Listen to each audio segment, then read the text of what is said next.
Assalamualaikum warahmatullahi wabarakatuh. Waalaikumsalam warahmatullahi wabarakatuh.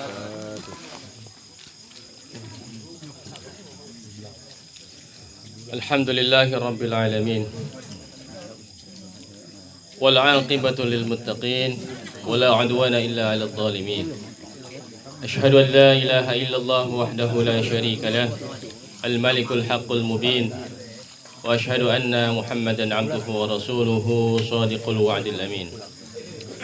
Allahumma shalli wa sallim ala sayyidina wa nabiyyina wa habibina wa syafi'ina Muhammad sallallahu alaihi wasallam wa ala alihi wa ashabihi al-mujahidin at-tahirin, amma ba'du.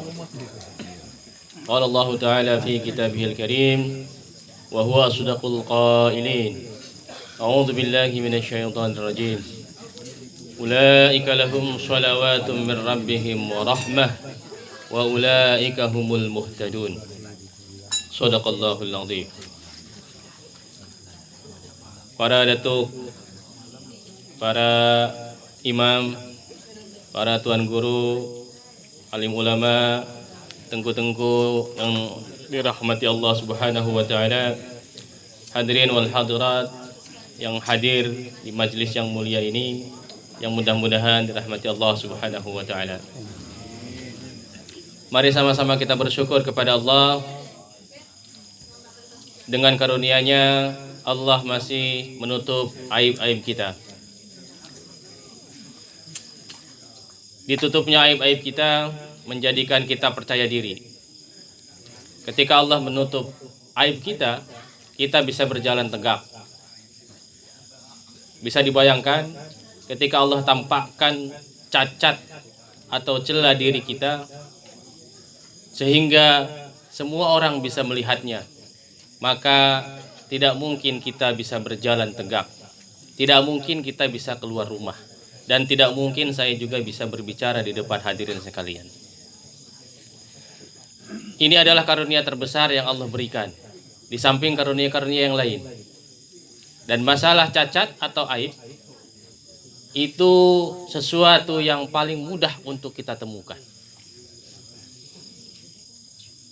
Saya yakin Bapak-bapak sekalian, ketika saya minta untuk menyebutkan apa kekurangan yang ada pada diri saya, masing-masing bisa menyebutkan 10 minimal.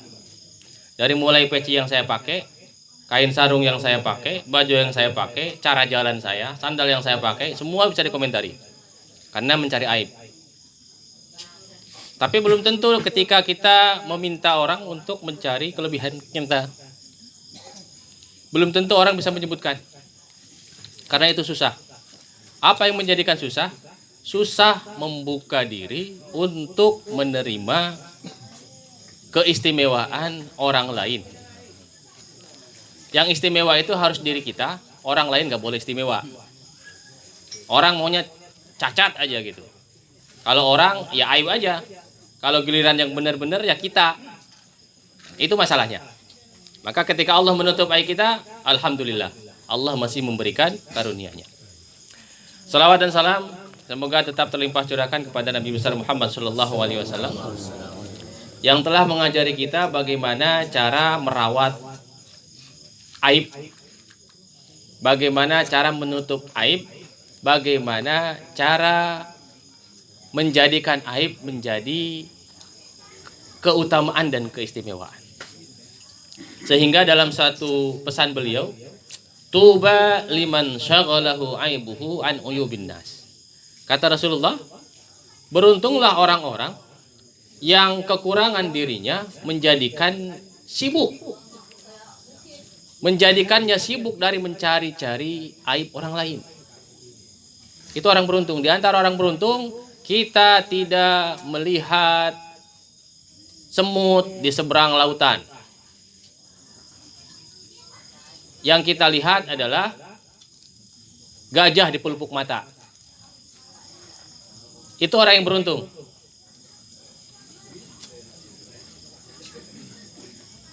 Kalau kita bandingkan antara kehidupan kita dengan kehidupan Rasulullah SAW, itu bedanya hanya sedikit.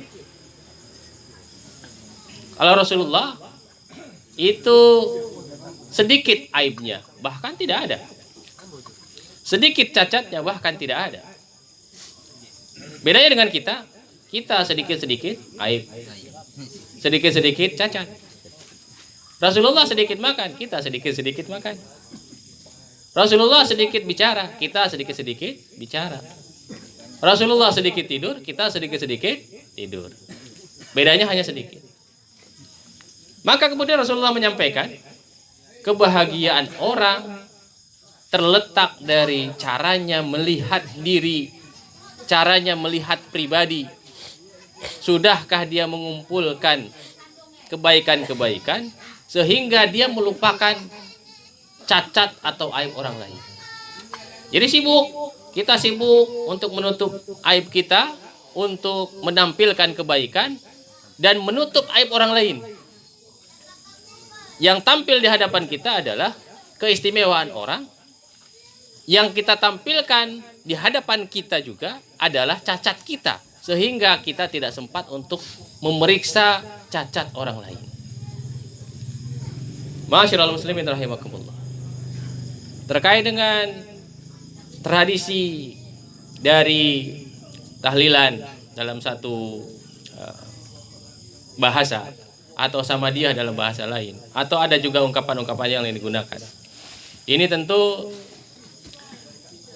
merupakan bagian daripada sesuatu yang diagungkan dan dihormati di dalam ajaran Islam. Karena berbicara masalah tradisi, ada hal-hal yang dipelihara ketika Rasulullah Shallallahu Alaihi Wasallam itu diangkat menjadi nabi dan rasul. Orang Arab jahiliyah sebelum kenabian dan kerasulan Muhammad Shallallahu Alaihi Wasallam itu mereka memegang teguh kepercayaan atas bulan-bulan haram. Jadi bulan-bulan haram, bulan-bulan yang Allah agungkan, 4 bulan di dalam 1 tahun itu, mereka betul-betul pegang kesuciannya dan kemurniannya. Tidak ada pertumpahan darah di bulan itu, tidak ada suara denting senjata, tidak ada permusuhan yang selain dalam 4 bulan itu berkobar. Perluasan wilayah, kemudian lomba unjuk kekuatan, itu tidak ada di bulan-bulan haram itu. Padahal mereka belum menerima dakwah Rasulullah Sallallahu Alaihi Wasallam. Jadi kemusyrikannya itu menghormati bulan haram bagian daripada kewajiban dalam kondisi mereka musyrik. Ketika Rasulullah Sallallahu Alaihi Wasallam datang diutus menjadi nabi rasul, kebiasaan ini dilestarikan hingga turunlah ayat tentang inna iddatash syuhuri indallahi 12 syahran fi kitabillah yauma khalaqas samawati wal arda minha arba'atun hurum. Jadi sebelum ada legalitas pengesahan dari Allah Subhanahu wa taala, orang Arab jahiliyah sudah mengagungkan bulan haram. Datang Rasulullah, tradisi itu dilanjutkan. Terkait dengan tradisi yang lain, ini berbicara masalah tradisi. Orang Arab jahiliyah ketika mereka kedatangan tamu, warga baru, ada anak yang baru lahir, mereka potong binatang ternak, dipotong sebagai bentuk kesyukuran. Belum disebut akikah, dipotong aja, karena bahasa akikah bahasa agama setelah Nabi dan Rasul Muhammad SAW diutus. Mereka potong binatang ternak, kemudian darah yang keluar itu dibalurkan atau diusapkan kepada tubuh dari bayi. Lalu datanglah syariat. Rasulullah mensyariatkan untuk memotong kambing ketika kita memiliki keturunan dalam hari ke-7, hari ke-14, atau di hari-hari ketika kita memiliki kemampuan untuk melakukannya. Itu tradisi jahiliyah awalnya. Tradisi jahiliyah awalnya. Kemudian diberikan pengesahan oleh Rasulullah SAW dengan merubah tentunya bacaan, tata laksana serta niat yang harus dibangun ketika melaksanakan ritual itu. Datanglah dakwah Wali Songo yang sekarang sedang ribut dipermasalahkan. Masalah nasab Wali Songo terkait dengan nasab para habaib. Kan begitu, ribut sekarang. Dan ternyata orang yang ribut juga sama-sama membingungkan kita. Karena kita kira mereka bagian daripada para penyeru kebaikan. Tetapi meributkan masalah ini. Dakwah Wali Songo adalah dakwah yang sangat menghormati tradisi. Sebagai contoh, masyarakat kali itu mereka mengenal satu kepercayaan terhadap adanya jimat merah delima. Itu sudah bukan rahasia. Jadi insya Allah semuanya tahu masalah bagaimana cincin merah delima itu memiliki khasiat yang luar biasa. Tetapi kemudian Wali Songo dalam menyebarkan dakwahnya tidak langsung memponis merah delima sebagai bagian daripada sesuatu yang harus ditinggalkan keyakinan atasnya. Apa yang disampaikan? Merah delima itu ada dalam Islam. Mereka sampaikan itu. Delima itu dari kata dalima. Dalima itu dalnya ada 5. Dalnya ada 5 itu hanya terdapat pada surat Al-Ikhlas.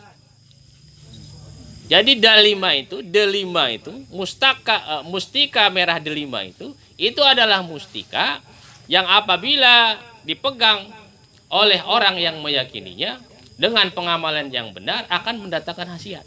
Nah, itu yang disampaikan oleh Wali Songo. Qul huwallahu ahad, 1 dalnya. Allahus somad, 2. Lam yalid wa lam yulad, 4. Wa lam yakul lahu kufuwan ahad, 5. Delima. Tradisi kemudian dimasukkan syariat sehingga menjadi sesuatu yang disyariatkan betul sebagai bagian daripada ajaran kita.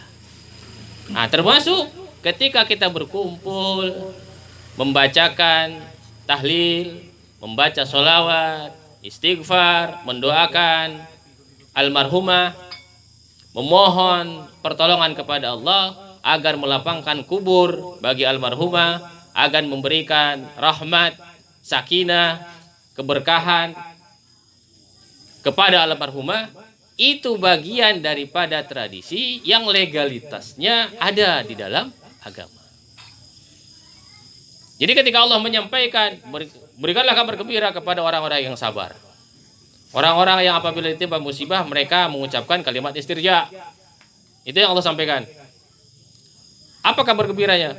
Ulaika lahum sholawatun min rabbihim wa rahmah wa ulaika humul muhtadun. Ini kabar gembira dari Allah.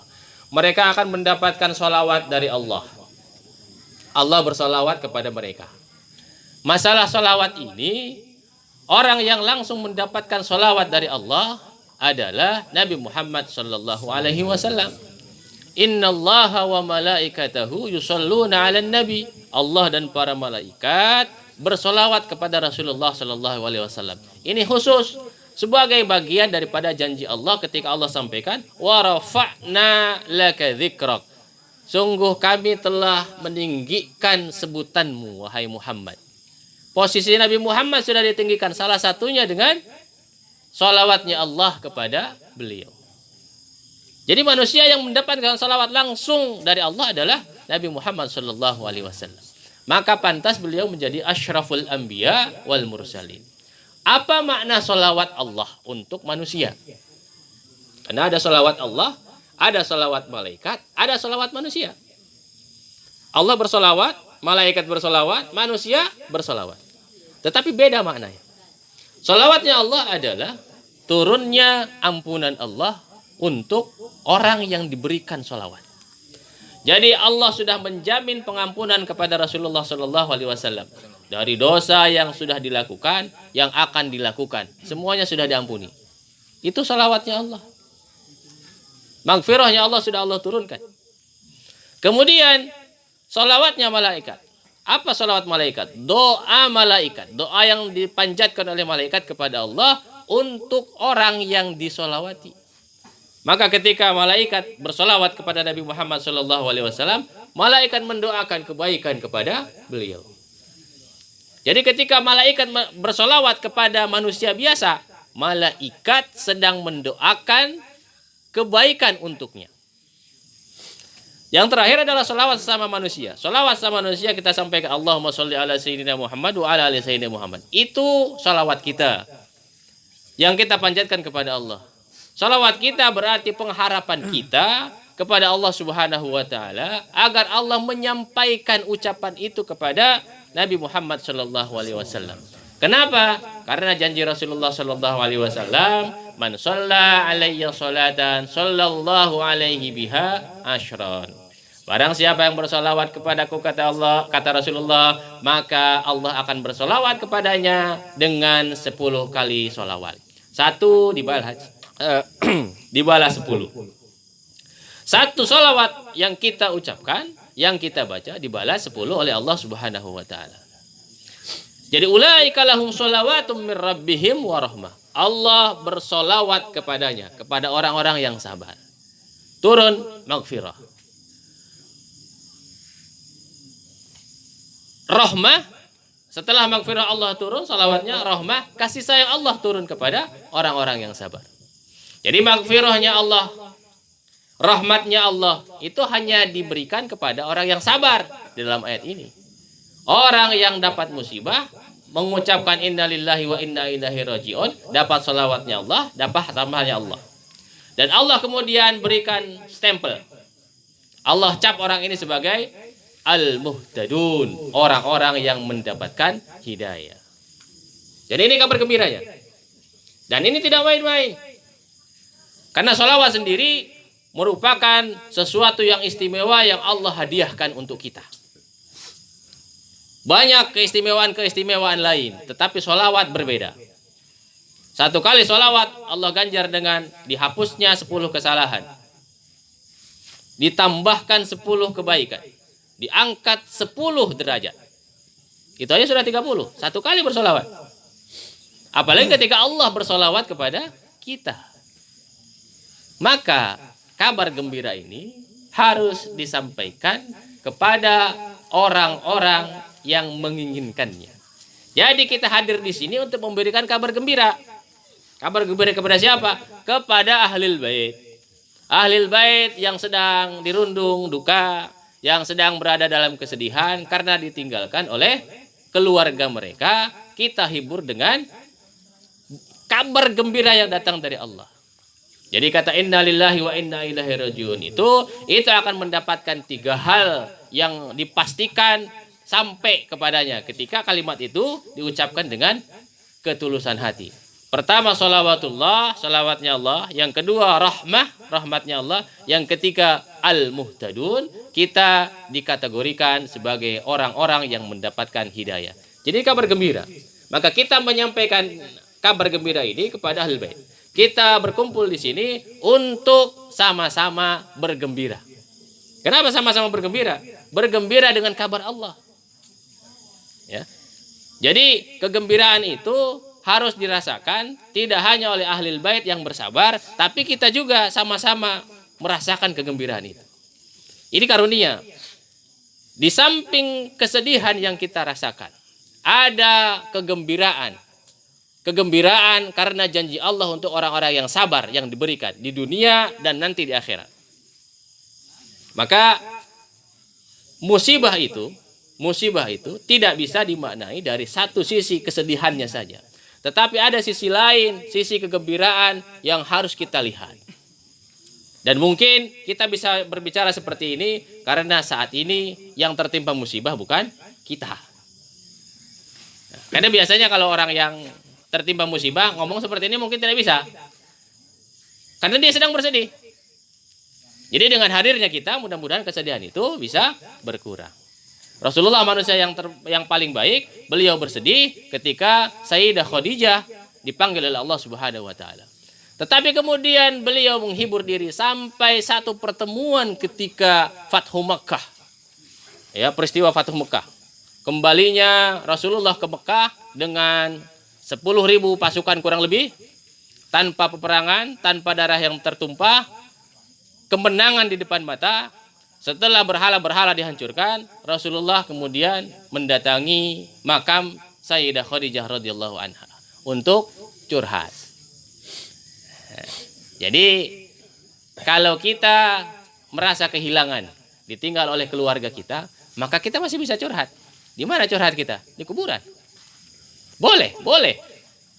Apa alasannya? Rasulullah juga curhat. Rasulullah curhat dengan Siti Khadijah. Apa yang disampaikannya? Ya ngobrol seperti biasa kita ketika jumpa kita dengan keluarga kita. Ngobrol. Apa yang mau disampaikan? Pak, sawit kita dah panen, Pak. Panennya lebih banyak, Pak. Alhamdulillah. Nah, itu curhat kan?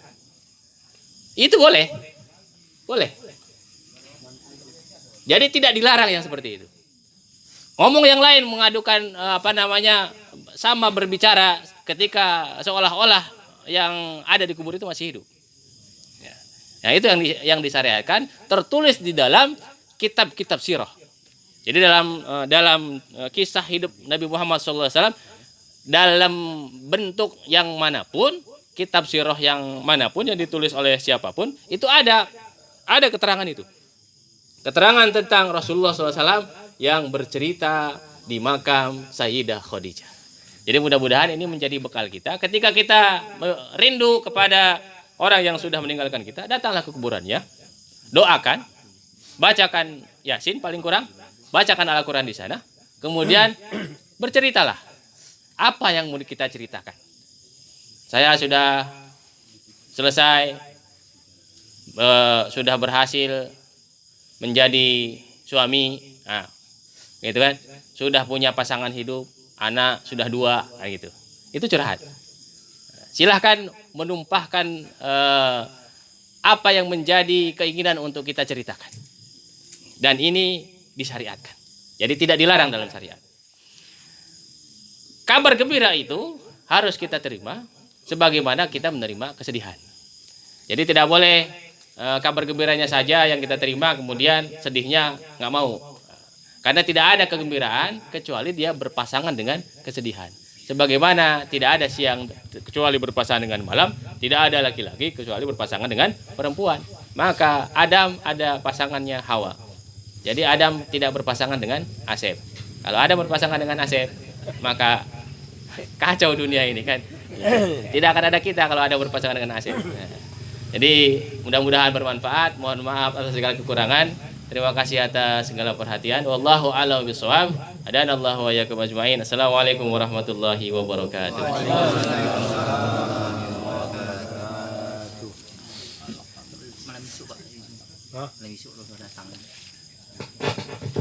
Malam besok malam ketiga Bapak-bapak, marilah sama-sama kita ingatkan langkah